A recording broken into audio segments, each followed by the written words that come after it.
Hello everyone, welcome to RAO'S Academy for Competitive Examination. I'm Rajvardhan and today we are going to discuss another technology, and that is nuclear technology. Nuclear technology is not explicitly mentioned in your syllabus. If you go through the syllabus given by UPSC, nuclear technology is not explicitly mentioned. But there is a topic in the syllabus, and that topic is indigenization of technology and developing new technology. From this particular topic, you can infer nuclear technology.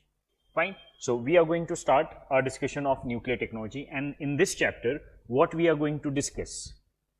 We are going to discuss about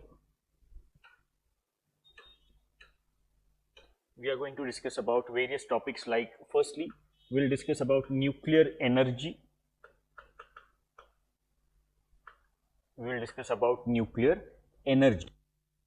In this particular technology, our core focus would be on how to harness energy from the nucleus of an atom, and that energy that we harness from the nucleus of an atom is called as nuclear energy. There are two processes that we are going to discuss, and they are nuclear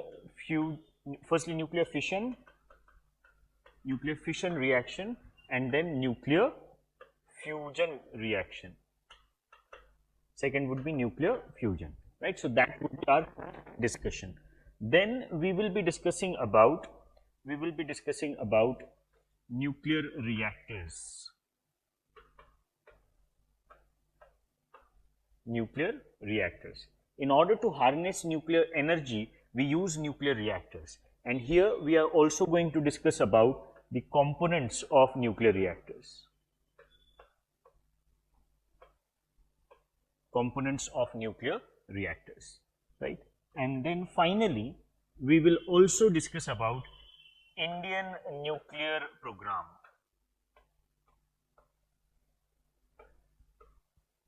We will discuss about Indian nuclear program, right?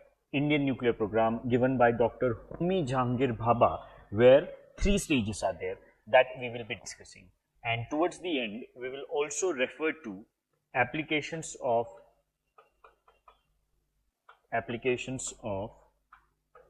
nuclear technology. Applications of nuclear technology. So these are the topics that we are going to discuss under nuclear technology. So let us start with our discussion of nuclear technology. But before we proceed, you can check UPSC Prelims 2025 test series. You can scan this QR code in order to get more information. This is the schedule for UPSC Prelims examination, Prelims test series. So these are some other initiatives of RAO'S Academy for Competitive Examination, and you can even install or download RAO'S Academy for Competitive Examinations app. You can scan this QR code in order to download this app. Now, let us start with the first topic, and that is nuclear energy. So, in nuclear technology, what we deal with atoms and their nuclei, right? Especially we deal with the nucleus of an atom. Now, in the nucleus of an atom, there is lots of energy stored in the form of nuclear binding energy. This nuclear binding energy we try to harness with the help of some important reactions, and the energy that we get from those reactions is called as nuclear energy, right? So nuclear energy is energy harnessed from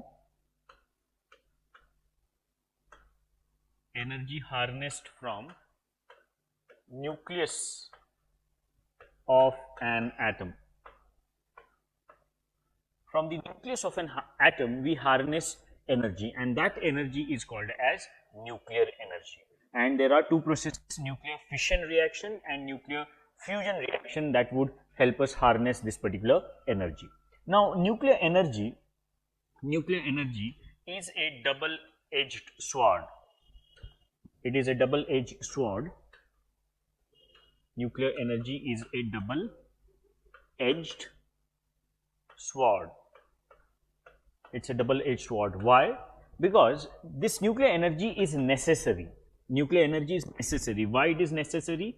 Because it is a clean, green and cheaper source of energy.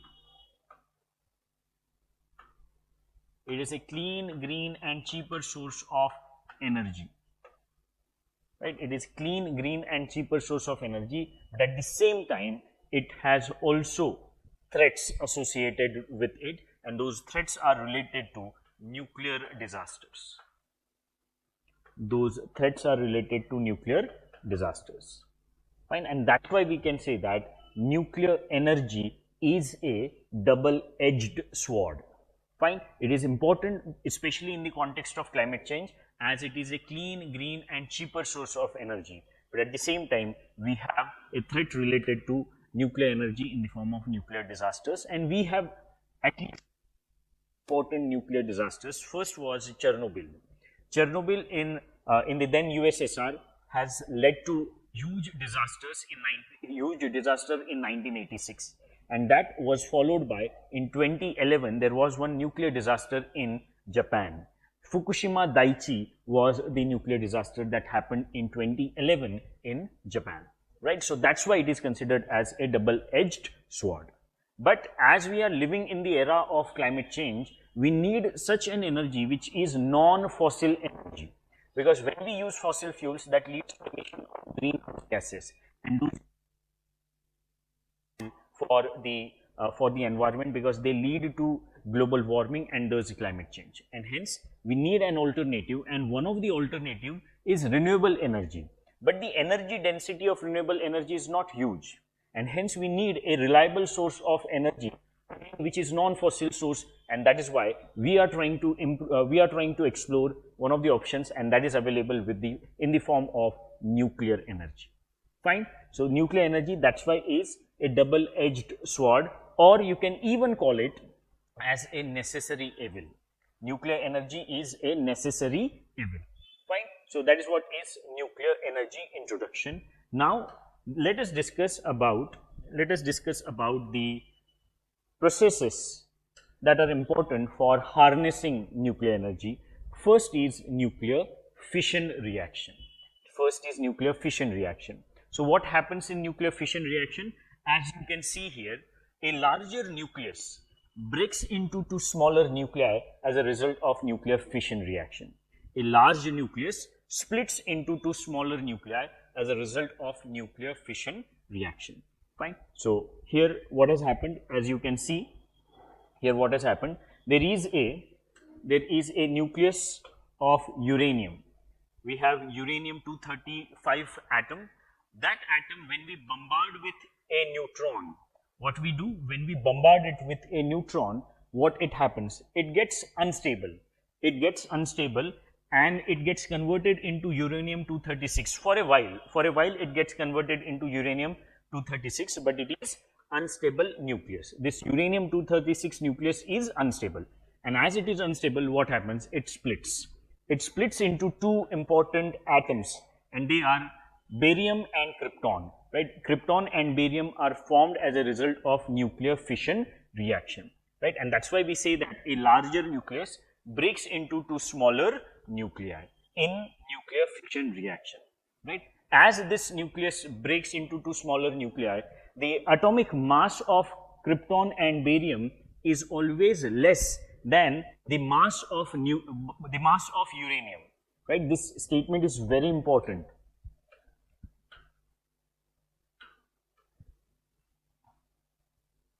So what statement we are making? Atomic mass of uranium 235 is greater than the masses of krypton and barium. Fine. So as a result of nuclear fission reaction, uranium-235 splits and it forms krypton and barium. It forms. The mass of krypton and barium less than the mass of uranium-235. So where this additional mass goes? This additional mass gets converted into energy, and that energy we harness. in the form of nuclear energy. Fine. The additional mass that is associated with uranium-235 gets converted into energy, and that energy we harness in the form of nuclear energy.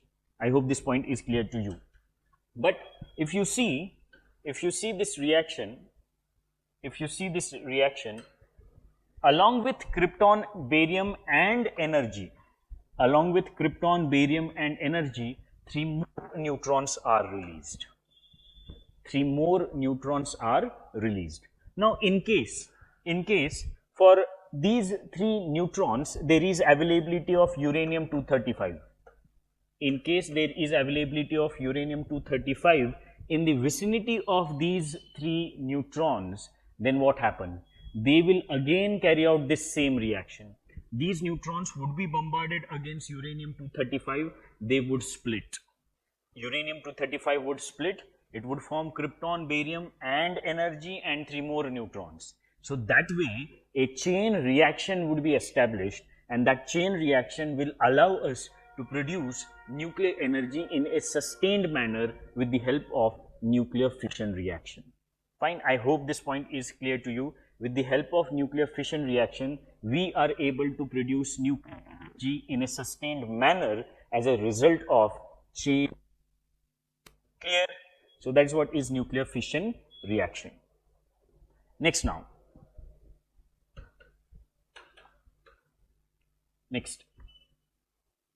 Now, in order to carry out nuclear fission reaction, we need raw material, and that raw material in that example we have seen that it is uranium-235. So, natural uranium, we are discussing about fissile and fertile material. So, natural uranium consists of 2 isotopes. Which are those isotopes? It is uranium-238 and uranium-235. Uranium-238 is 99.7% and uranium-235 is 0.3% only.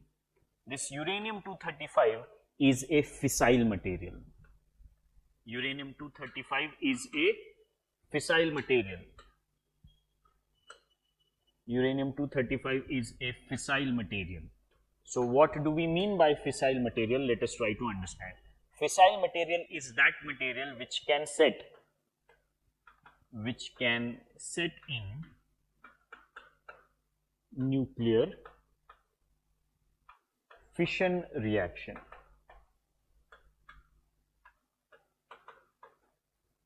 Fissile material is that material which can set in nuclear fission reaction. Fine. Those materials which on their own can carry out nuclear fission reaction are called as fissile material. What are the examples? Examples are uranium-235, which is in only 0.3% in natural uranium. It is a fissile material. It can set in nuclear fission reaction on its own. Then another example is plutonium-239, and even uranium-233 is also a fissile material. They can, when a neutron is bombarded against them, they can set in nuclear fission reaction. That is what are fissile materials. Fine. Now, fertile materials. What are fertile materials? These are those materials that cannot set in nuclear fission reaction on their own. They cannot set in nuclear fission reaction. They cannot set in nuclear fission reaction. Fine. These are those materials on their own. Let's say we bombard a neutron against them, then they won't be able to undergo splitting to form smaller nuclei and produce energy. No, they cannot do that.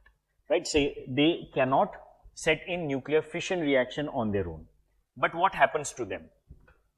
When we bombard a slow moving neutron against these fertile elements,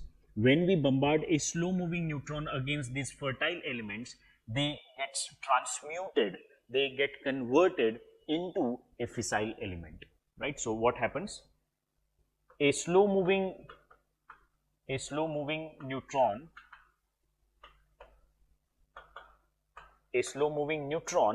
transmutes them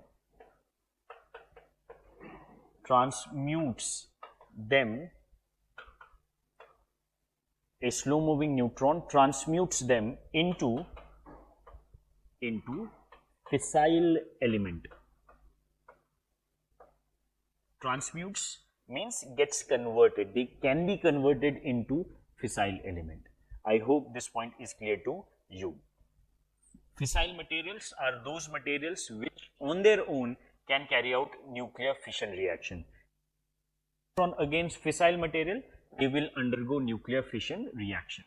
But on the other hand, fertile materials, when you bombard a neutron against them, they will not give you nuclear fission reaction.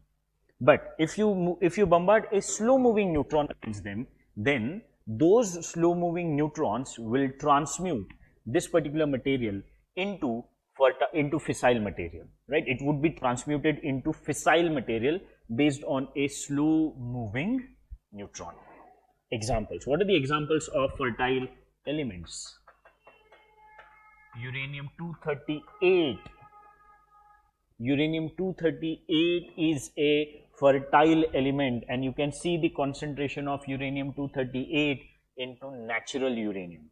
In natural uranium, almost 99.7% is uranium-238. This is a problem. And there is a solution to it. We'll be discussing it in a while. So uranium-238 is a fertile element. It cannot set in nuclear fission reaction on its own. Next and important is thorium-232. Thorium-232 is also a fertile element. That means it again cannot set in nuclear fission reaction on its own. Fine. So these are two important materials that you should be aware of: fissile materials and fertile materials. I hope this is clear to you. Right. Now, uranium-238 is fertile element. Uranium-235 is fissile element. And in natural uranium, concentration of uranium-238 is 99.7%. Uranium-235 is only 0.3%. And hence, we have to carry out a process called as enrichment of uranium if we want to use uranium for the production of nuclear energy, right? If we want to use uranium for the production of nuclear energy, what we have to do? We have to enrich the uranium. So let us discuss what exactly do we mean by enrichment of uranium. Enrichment of uranium. Enrichment of uranium. What is enrichment of uranium? It is a process through which we increase the concentration of uranium-235, which is a isotope in natural uranium, right? What is enrichment of uranium? A process to increase, it is a process to increase concentration of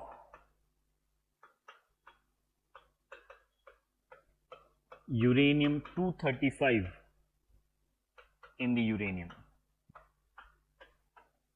It is a process through which what we try to do, the concentration of uranium-235 would be increased. Clear?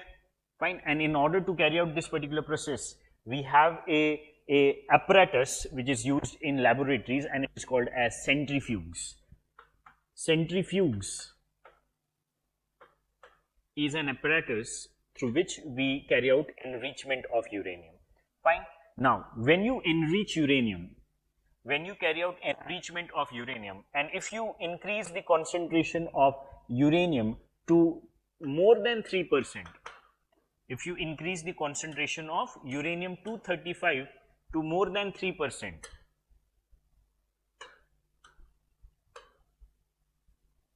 so in uranium enrichment, what we do? We increase the concentration of uranium-235. Now, if the uranium-235 concentration is increased to more than 3%, this uranium is power grade uranium. This uranium is power grade uranium. That means it can be used for generation of power, nuclear energy. It can be used for the generation of nuclear energy.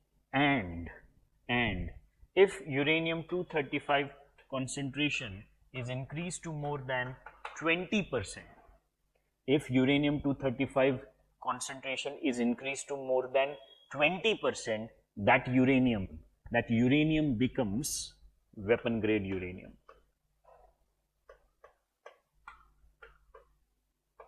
That uranium becomes weapon grade uranium. That means it can be used for the production of nuclear weapons. Clear? So the process for the production of nuclear raw material, be it for nuclear energy, be it for nuclear weapons, is same. Process is same. It is only a matter of time. With time, we will be able to enrich uranium from power grade to weapon grade, and thus we will be able to produce nuclear weapons as well. Fine. And what is the equipment? With the help of which equipment we carry out this process? It is carried out with the help of a process called as, with the help of an equipment called as centrifuges. Fine. So that is what is enrichment of uranium. That is enrichment of uranium. Next,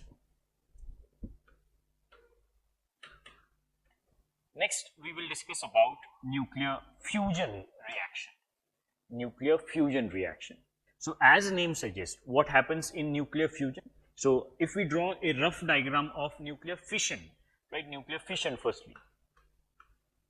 If we draw a rough diagram of nuclear fission, it would be like a larger nucleus is getting split into smaller nuclei. That is nuclear fission.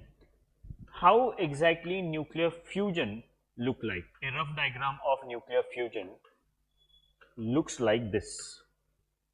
Two smaller nuclei, they fuse to form a larger nucleus. Two smaller nuclei fuse to form a larger nucleus. Right? That is what is nuclear fusion reaction. Nuclear fusion reaction requires very high temperature and very high density.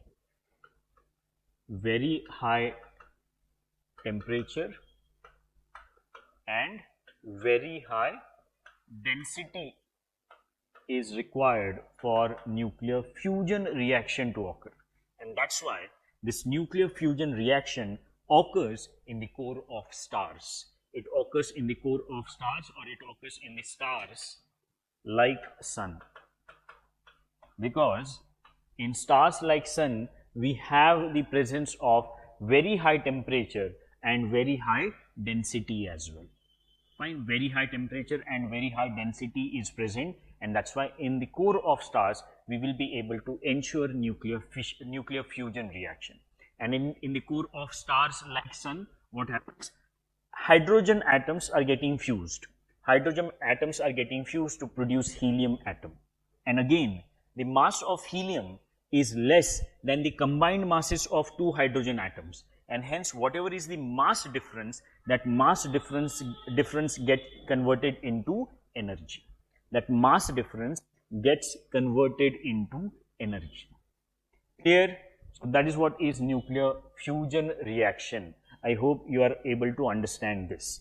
Nuclear fusion reaction is the reaction that is occurring in the core of stars like sun, where two lightweight nuclei of hydrogen are fused. Two lightweight nuclei or atoms of hydrogen are fused in order to produce helium, and that helium has lesser mass than the masses of hydrogen, and hence whatever is the mass difference that gets converted into energy, that energy powers stars.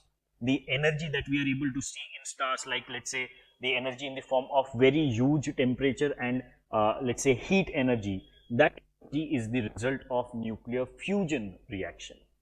Clear? Now the main question is, can we carry out this nuclear fusion reaction in the laboratory? Answer is yes. Yes, we can carry out nuclear fusion reaction in the laboratory. Fine.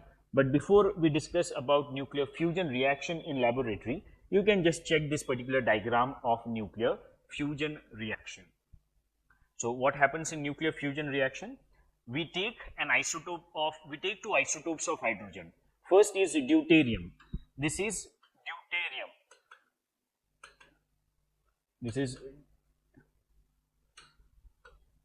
This isotope is deuterium, one isotope of hydrogen, and this is tritium, deuterium and tritium. So we take these two isotopes in the laboratory and we provide them very high temperature and very high density conditions so that they will be able to fuse themselves together. As they fuse themselves together, what happens? There would be production of helium. And as pointed out earlier, the mass of helium is less than the combined masses of deuterium and tritium, and that mass difference is attributed in the production of energy. It is attributed in the production of energy, and one neutron is also produced. Clear? So that is what is nuclear fusion reaction in laboratory. Can we carry out nuclear fusion reaction in laboratory? Answer is yes. What are the raw materials? Raw materials are deuterium and tritium, which are the isotopes of hydrogen. Which equipment we can use for nuclear fusion reaction in laboratory? For nuclear fusion reaction in laboratory, we use an equipment called as tokamak. In order to carry out nuclear fusion reaction in laboratory. In tokamak, hydrogen at very high temperature would be converted into plasma. And this hydrogen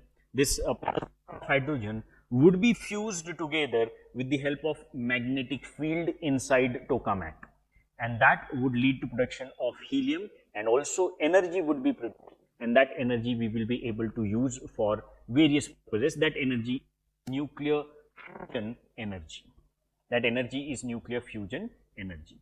Fine. So yes, we can carry out nuclear fusion reaction in laboratory with the help of raw materials like deuterium and tritium, which are isotopes of hydrogen, with the help of an equipment called as tokamak, where hydrogen gas or hydrogen isotopes would be converted into plasma, and that plasma fuses with the help of magnetic energy, right? And as it fuses with the help of magnetic field, it fuses with the help of magnetic field, it leads to production of helium and also energy. That energy is called as nuclear energy. Second. Now third, what is the temperature needed for the nuclear fusion reaction in laboratory? In order to carry out nuclear fusion reaction in laboratory, we need 10 times more temperature than the temperature that is available in the core of stars. 10 times more temperature we need for the production of nuclear energy using nuclear laboratory. Fine. So this is very important point. 10 times more energy is needed for the production of nuclear fusion energy in the laboratories. Clear? So that is what is nuclear fusion reaction in laboratory. I hope this is clear to you.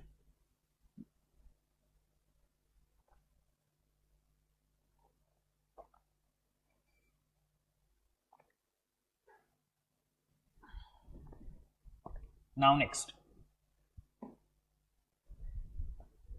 point is, do we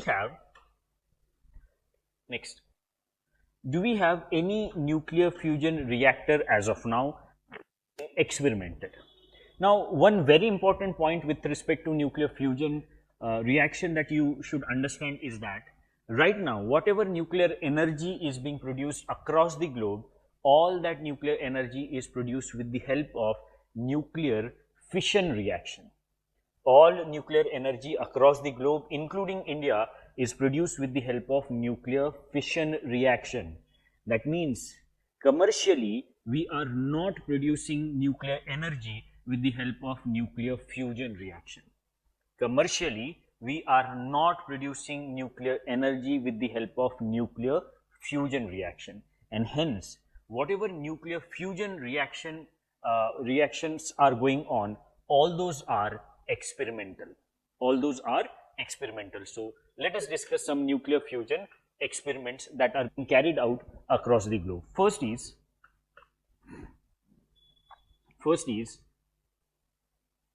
international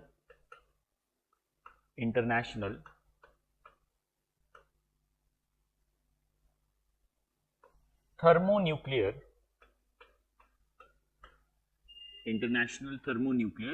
experimental reactor.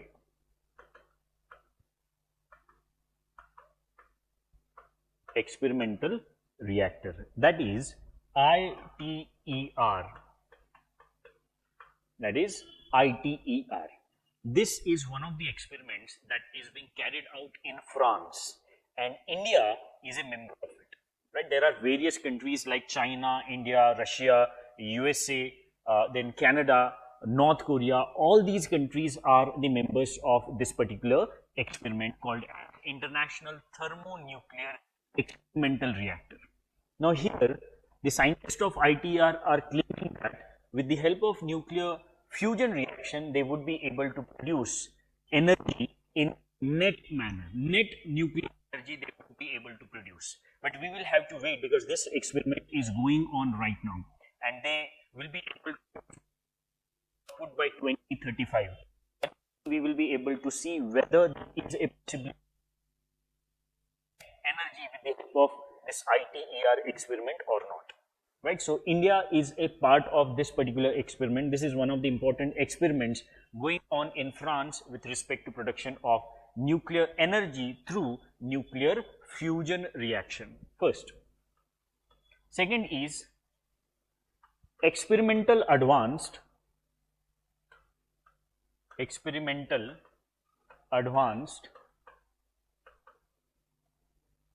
superconducting tokamak.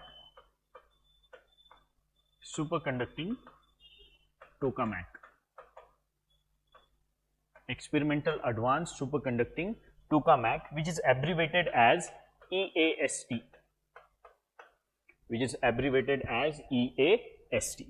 Now this experiment is an experiment of China.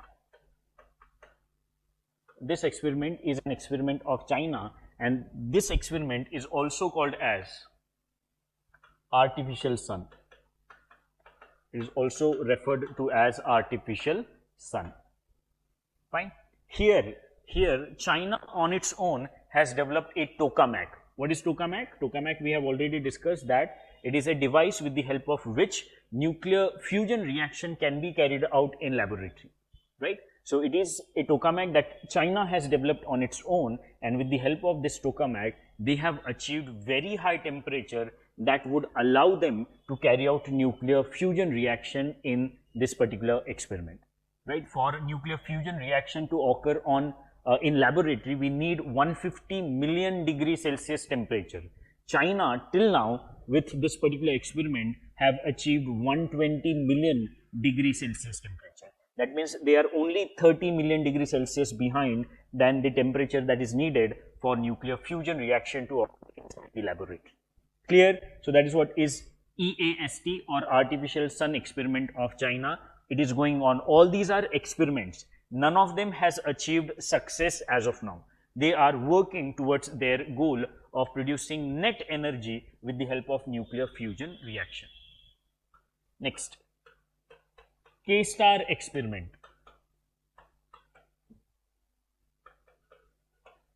K-star experiment. This K-star experiment is of South Korea. It is of South Korea.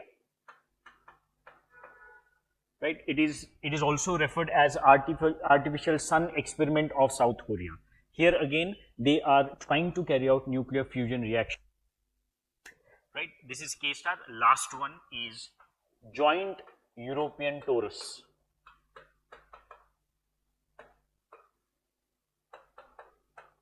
Joint European Torus, abbreviated as JET.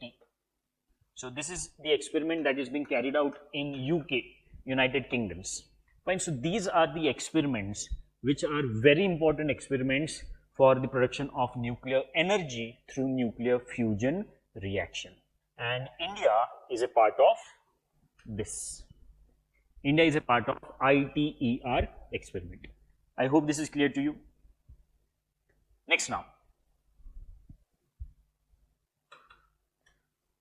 Now, before we proceed further, you can check this particular app of RAO'S Academy for Competitive Examination. This app is available on Google Play Store. You can scan this QR code in order to download this app from Google Play Store.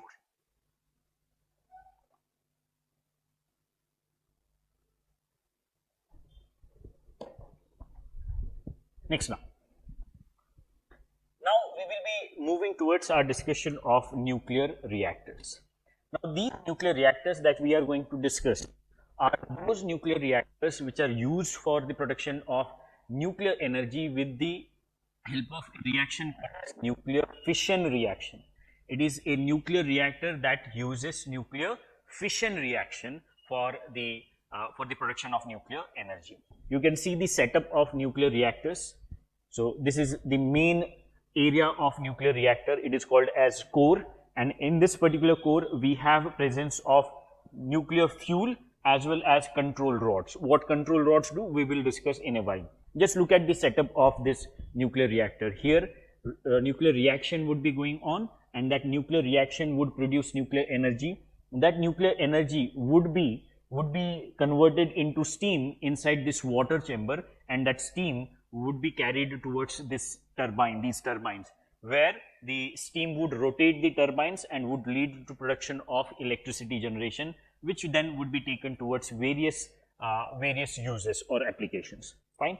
Also, we have presence of cooling tower to make sure that the cooling of the core of nuclear reactor is carried out so that it does not melt and it does not lead to any kind of nuclear disaster. Right. So that is what is nuclear reactor. Fine. Now let us discuss about the components of nuclear reactors. Components of nuclear reactors. First is core, as we have already pointed out. First is core of nuclear reactors. Core of nuclear reactors. What is core of nuclear reactors? It is that part of nuclear reactors where nuclear reaction is carried out. Nuclear reaction is carried out in a controlled manner. Nuclear reaction is carried out in a controlled manner. In the core of nuclear reactors, nuclear reaction is carried out in a controlled manner. Fine. This core of nuclear reactor, it consists of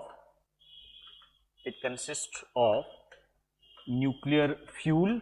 N stands for nuclear. Right. It consists of nuclear fuel and it also consists of control rods.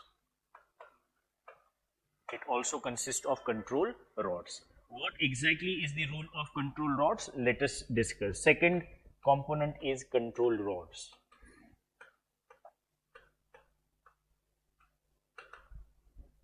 Control rods. Control rods, what they do? They absorb excessive amount of neutrons from the core of nuclear reactor. Absorb excessive amount of or excessive number of neutrons from the core of the reactor.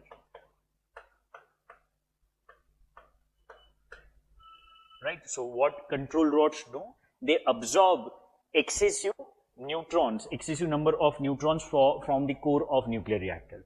Why this is important? This is important to ensure that nuclear chain reaction do not go beyond our control. So if there is a component that helps us protect or that helps us ensure that nuclear disasters do not occur. That component is control rods. What they do, they absorb excessive neutrons so that there is no nuclear, there is no scenario where nuclear reaction would go beyond. That is what is the role of control rods. And what are the materials that are used to produce or make control rods? Generally, control rods are made up of cadmium and boron. Cadmium and boron are the materials that are used for the production of control rods. They are good neutron absorbers. Next and important component is moderator.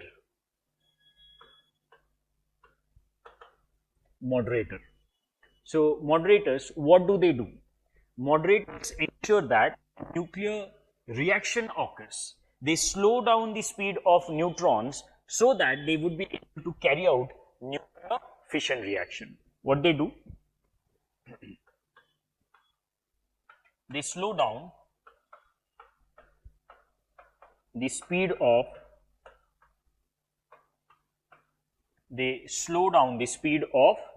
nuclear fission reaction. They slow down the speed of neutrons. They slow down the speed of neutrons, not fission reaction. They slow down the speed of neutrons to ensure that nuclear reaction occurs.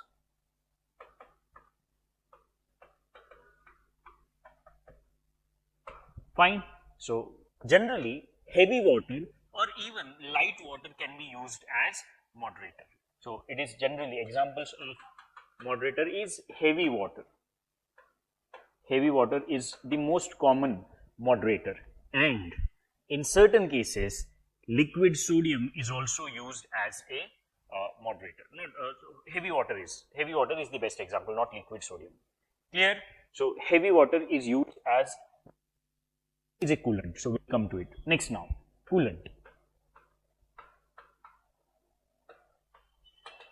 Coolant is the fourth and the most important component, because apart from control rods, another component that helps ensure that nuclear disaster do not occur, that is control rod.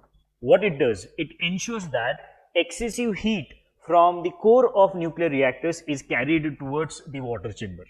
It carries excessive heat from core of nuclear reactor towards water chamber, where that heat would be used to convert water into steam. That steam would rotate turbines. Turbines would generate electricity. So that is the role of coolant. Carries excessive heat. Carries excessive heat away from the core of reactors. Away from the core of reactors. Okay, so that is what is the role of coolant. And more often than not, in most of the reactors, more often than not, coolant and moderator would be same. Coolant and moderator would be same in most of the reactors, right? So heavy water that is used as moderator, that would also work as coolant, right? So heavy water, light water, liquid sodium are the examples of. Clear? So these are different components of nuclear reactors. Now, let us discuss about Indian nuclear program. Let us discuss about Indian nuclear program. Fine. So Indian nuclear program is given by Dr. Homi Jahangir Bhabha. Given by Dr. Homi Jahangir Bhabha. Given by Dr. Homi Jahangir Bhabha. And that's why Dr. Homi Jahangir Bhabha is known as the father of Indian nuclear program.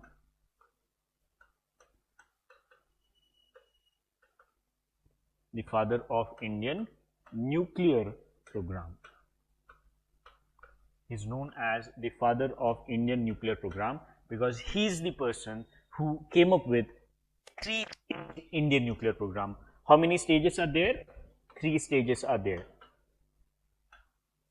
3 stages are there. Now, you must be wondering, why 3 stages? Why not only one stage to produce nuclear energy? Now, you have to take into account the conditions that we have in India. India does not have huge reserves of uranium. India only has 1 to 2% reserves of uranium. And that's why those reserves are not sufficient for us to produce nuclear energy in a sustained manner, right? And that's why we cannot have one stage of nuclear program wherein we are using uranium and producing energy in a sustained manner, because that uranium that we have is only 1 to 2% and that is limited, and hence we cannot have one stage of nuclear program. India, on the other hand, has almost 30% reserves of thorium. 30% reserves are there of thorium in India, and thorium is there in the monazite soil, especially in the coast of Kerala. In the coastal regions of Kerala, we have monazite soil, and that monazite soil consists of thorium. Fine. But thorium, if you remember, we have discussed that thorium is a fertile material. On its own, thorium cannot be converted, cannot be used for the production of nuclear energy through nuclear fission reaction. And hence, we will have to transmute this thorium, have to be transmuted into fissile material, and that's why Indian nuclear program is a 3-stage nuclear program. Indian nuclear program is 3-stage nuclear program given the conditions in India. What are the conditions? First, we do not have enough reserves of uranium. We only have 1 to 2% reserves of uranium. That is first. Second, we do not have, we have huge reserves of thorium. Close to 30% reserves are there of thorium in India. But thorium is a fertile element. It has to be converted into fissile material so it can be used for the production of nuclear energy. And in order to convert thorium into fissile material, we need enough fissile material in the form of some other element. And that's why Indian nuclear program is 3-stage Indian nuclear program. I hope this is clear to you. Why we have 3 stages? Because we have huge reserves for the production of energy and thereby achieve self-reliance in the nuclear energy or in the energy sector, or to achieve energy security. That's why Indian nuclear program is 3-stage Indian nuclear program. Which are those 3 stages? First stage is pressurized heavy water reactor, PHWR, pressurized heavy water reactor. That is first. Second stage is, and in India we have completed this stage.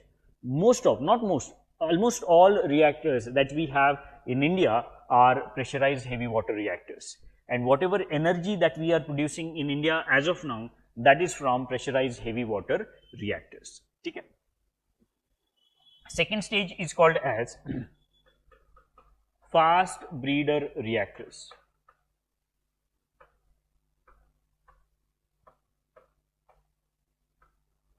Fast breeder reactors. Fast breeder reactors. And fast breeder reactors, in March 2024, that means this year March 2024, core loading of fast breeder reactor has started. That means what has started? We have started the second stage of Indian nuclear program officially. Officially, second stage of Indian nuclear program has started in March 2024. Fine. So that is second stage, fast breeder reactor. Third stage is, it is an experimental stage and it is called as advanced heavy water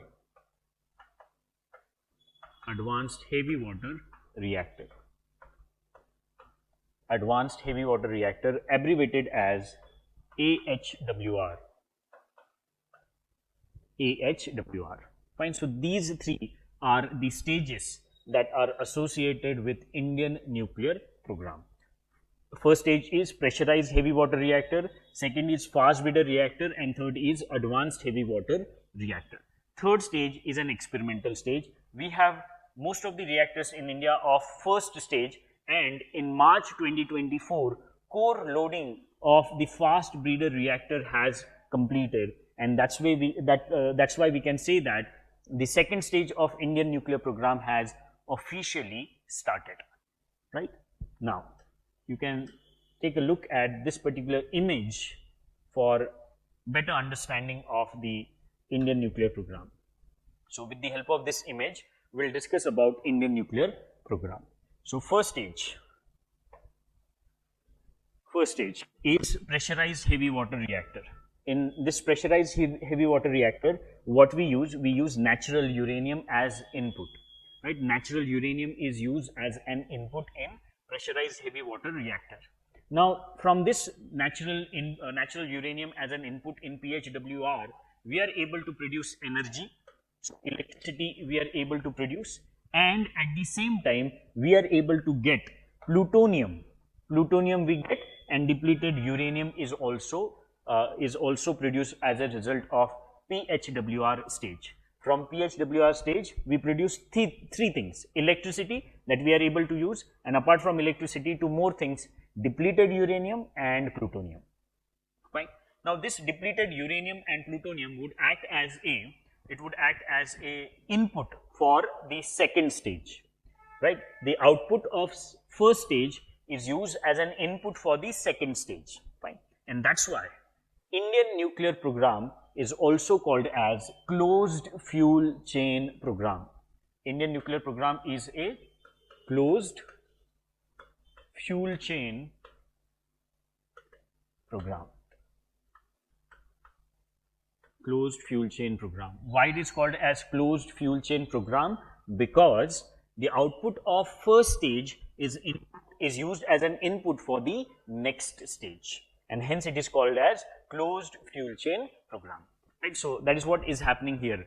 This depleted uranium and plutonium is used as an input for the next stage, and that next stage is fast breeder reactor stage. Fine. Now, in this fast breeder reactor stage, what we get? We produce more plutonium. More plutonium would be produced. Right. So more plutonium would be produced. Once we have enough plutonium, we use thorium-232 as a blanket material.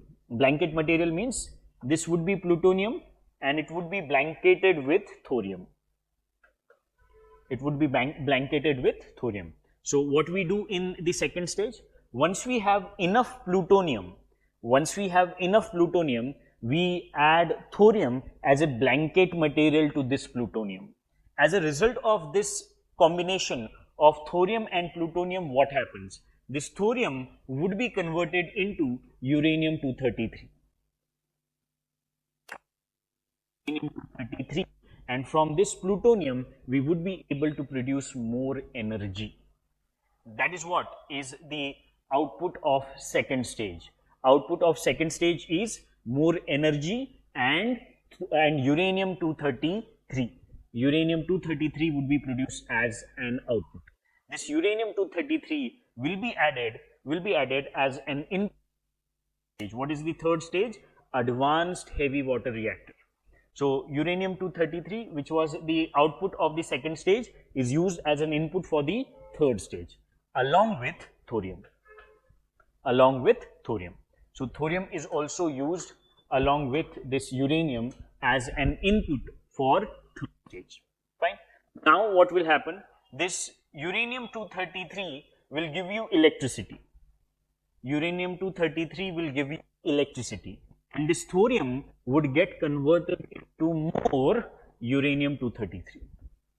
Thorium would get converted into more uranium-233, which you will be in along with thorium, which we in India have in plenty.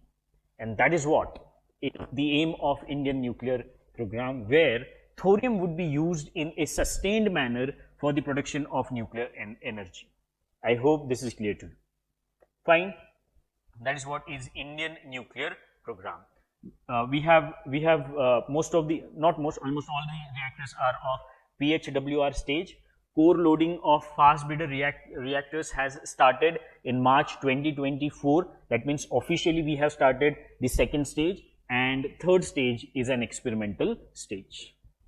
Clear? So this is what is Indian nuclear program. This is Indian nuclear program. Next now.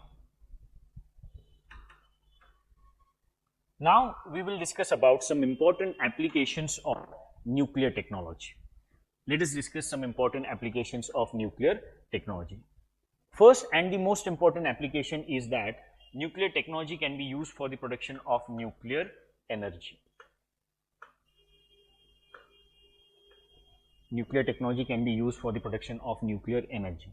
This nuclear energy is clean and green source of energy, and that's why it can be considered as environmentally friendly energy that we are able to produce, and hence we would be able to on a large scale even in the context of climate change, because it does not lead to any emission of greenhouse gases, right? And this nuclear energy can be used in various sectors.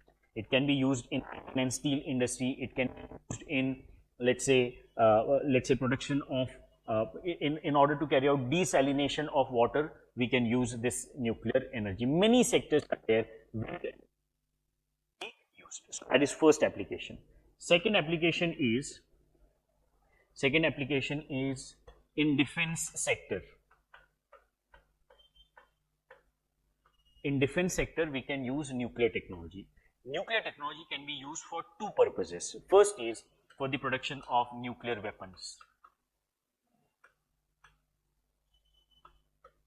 For the production of nuclear weapons that carry out huge destruction if used, right? So that is one. And secondly, we can develop, with the help of nuclear technology, we can develop nuclear powered submarines.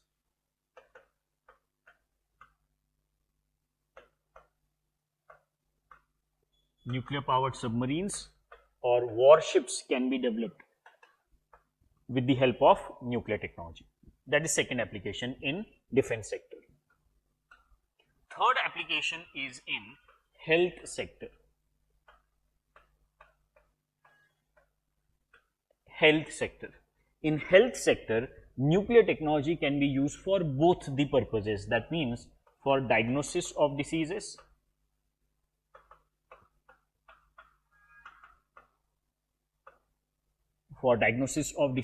and also for, it is used also for treatment of diseases like cancer.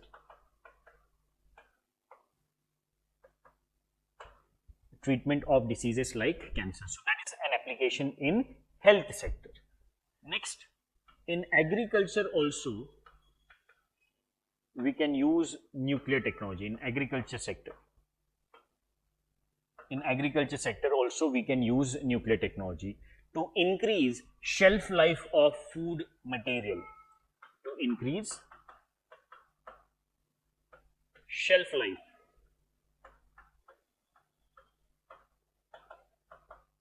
of food material.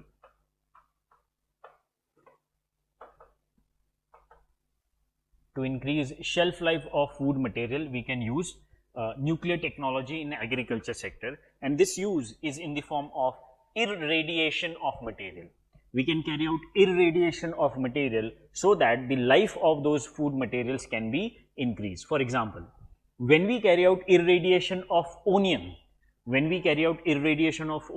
what we do, we take out all the moisture from onion so that its shelf life can be increased, right? So that is what is in agriculture sector. Next application is in archaeology. In archaeology, in order to identify, to detect age of fossils. To detect age of fossils, we can use nuclear technology in archaeology sector, and this application is nothing but carbon dating. In carbon dating, we use C4 isotope of carbon in order to identify what is the age of that particular fossil, and for this we use the concept of half-life of carbon. Fine. So archaeology is also a sector where nuclear technology can be used. And last sector is industry, industrial sector. In industrial sector also we can use nuclear technology. Fine. Where or how in industrial sector? In industrial sector, for example, there is a fuel carrying tank that is being manufactured. So if that fuel carrying tank, whether that fuel carrying tank has any leakage or not, we will be able to identify with the help of nuclear technology. Nuclear technology can help us identify is there any leakage in the pipelines, fuel carrying tanks, etc. Right. So these are some of the important applications of nuclear technology in various sectors. It is not that it is only used for the production of nuclear energy and nuclear weapons. There are other applications of nuclear technology as well. Fine. So that is about our discussion of nuclear technology. Before we close our discussion, you can check the UPSC Prelims 2025 test series. You can scan this QR code in order to get more information. So this is the schedule of test series for UPSC. These are some other initiatives of RAO'S Academy for competitive examination, and this is QR code in order to download RAO'S Academy for competitive examinations app. You can scan this QR code and download the app from the Play Store. And these are some of the social media channels of RAO'S Academy for competitive examination.